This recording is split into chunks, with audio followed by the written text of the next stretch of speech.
近日，位于亚利桑那州尤马试验场洛克希德马丁公司在5天的时间内，用阿帕奇 V6， 也就是 AH-64E 型充当平台，成功发射了8枚 Spike NLOS 长钉导弹。此次实弹射击意味着美国陆军的阿帕奇 V6 已经成功集成了新一代的长钉导弹系统。预计到2024年9月，美国陆军阿帕奇 V6 的长钉发射平台将全部改装完毕。到那个时候，美国陆军所有的阿帕奇 V6 将拥有远程精确打击能力。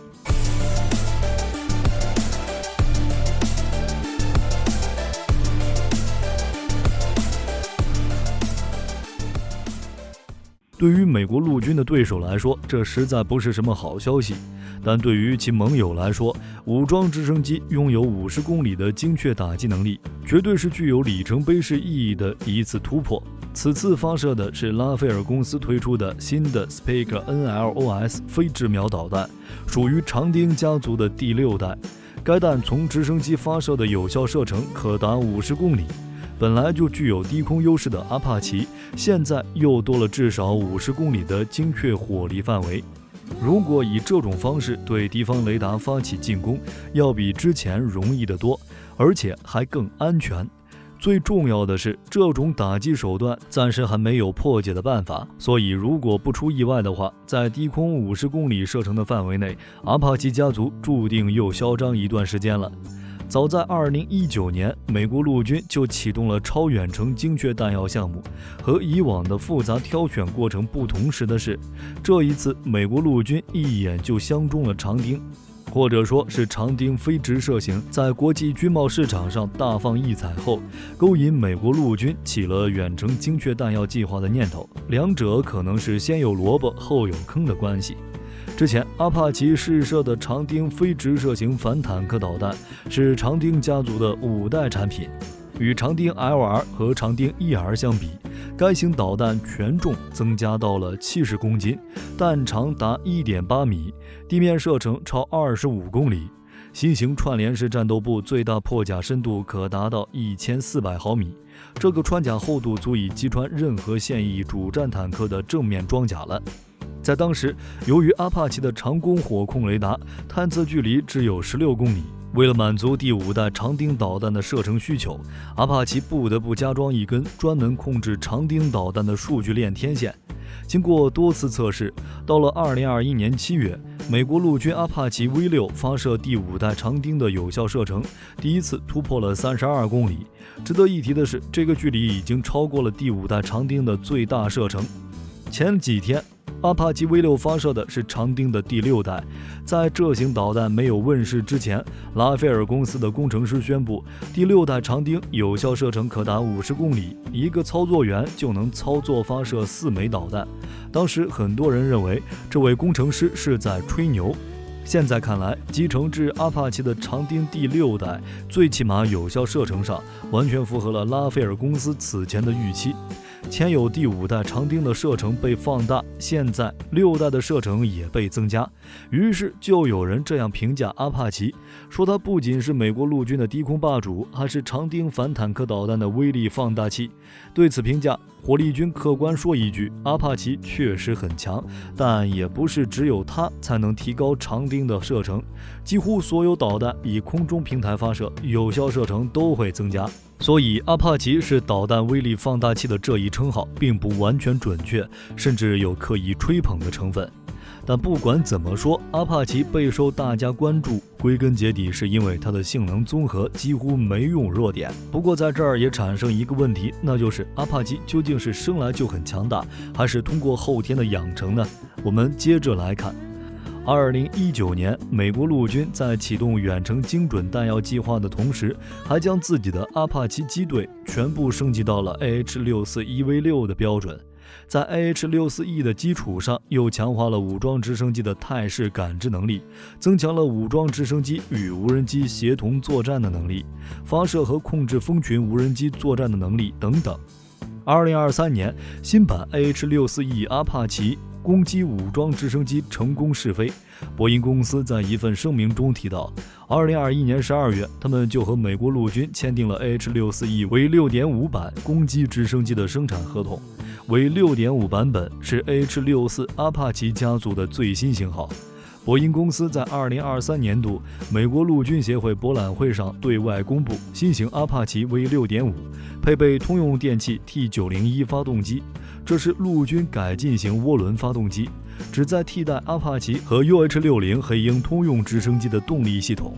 新型 T901 GE900 发动机以其传动系统和尾旋翼的改进，能使新型阿帕奇能够飞至250公里外的目标区域，并停留1小时或更长的时间，续航能力是 AH-64E 型的2倍之多。较阿帕奇 V6 V6.5 最直观的改变是，原有的翼下外挂点增加到了6个，这意味着阿帕奇 V6.5 一次最多可携带多达24枚地狱火或同级反坦克导弹，其翼下最外的通用发射管 CLT 和 V6 一样，说明它也具备发射无人机和远程精确弹药的能力。可以这么说，从1986年服役至今，阿帕奇家族能一直强大，牢牢占据武装直升机一哥的位置，绝对离不开美国陆军的屡次完善和升级。目前，美国陆军的主力武装攻击直升机是 AH-64E 守卫者阿帕奇，承担着美国陆军的重装低空突击、火力压制、武装护航、近距空中支援等任务。前有长弓，后有守护者，阿帕奇从 D 型到 E 型都经过什么样的改装呢？在节目接近尾声之际，咱们来简单的盘点一番。H-64D 较之前版本配备了新的玻璃座舱和先进的传感器系统，当然了，最大的改进一定是 AN/APG-78 长弓毫米波火控雷达、目标获取系统以及主旋翼上方的雷达频率干涉仪。从外形上来看，旋翼顶部硕大的圆球形整流罩非常引人注目。这种设计的好处是，当直升机隐蔽在丛林、建筑等障碍物后方的时候，雷达能伸出隐蔽物以探测敌方目标。AN/APG-78 长弓雷达能同时追踪多达128个目标，并同时对16个目标进行打击。从锁定到发动攻击可以在30秒内完成。正因为这型版本的雷达和武器系统过于强大，所以 H-64D 才被大家称之为长弓阿帕奇。接下来是守卫者阿帕奇 AH-64E。一开始 H-64E 是作为 H-64D 的衍生型号研制的，名称为 H-64D Block 3。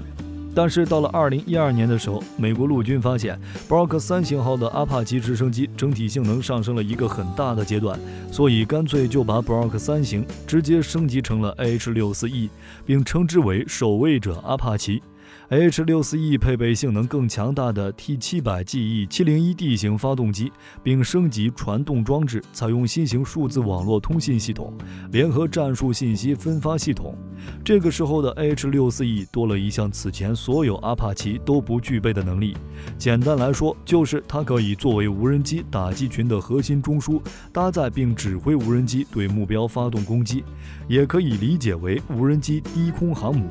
此外 H-64E 的传感器系统、起落架结构、螺旋桨都进行了大幅度的改动。它采用新型的复合材料旋翼桨叶，无论是直升机的巡航速度、爬升速度还是有效载荷，都较之前版本有明显的提升。2011年11月 H-64E 正式交付给美国陆军。从2012年10月24日开始， H-64E 又加装了一套认知决策辅助系统和故障诊断系统，其他航电系统也都进行了现代化的升级，小范围升级。总之，一直到今天，美国陆军对 AH-64E 的升级从来没有停止过，无论是雷达、火控还是发射平台，包括咱们节目开头所提及的那些升级改进，几乎是什么最新就换什么。严格来说，这才是阿帕奇能在武装直升机界一直保持最高战力的核心。根据波音公司攻击直升机计划副总裁 Kimmy Smith 金史密斯透露，未来波音还要从美国陆军手中再取得第2份阿帕奇攻击直升机的多年生产合同，也就是升级 H-64E 甚至新造 F 型的合约。美国陆军对此表示，2026年前仍然会采购多达690架 H-64E， 2030年 H-64F 型阿帕奇才有可能登场。按照阿帕奇型号升级的特点，火力军猜测，波音公司可能已经对 H-64E 进行了一个大段位的升级，最起码从设计层面已经完成了。否则下一个型号应该是 AH-64E Block 系列，而不是 AH-64F。无论如何，正如美国陆军描述的那样，现在 AH-64E 已经够用了，特别是集成第6代长钉导弹，对地有效射程增至50公里以后，仅这一点，美国陆军就不着急更换新的武装直升机。但是话说回来，在未来，新型武装直升机一定会出现，阿帕奇 V6 也终究会淘汰。节目的最后留给大家一个问题，你认为 AH-64F 型号会和现在有哪些不同？未来武装直升机又会增添哪些功能呢？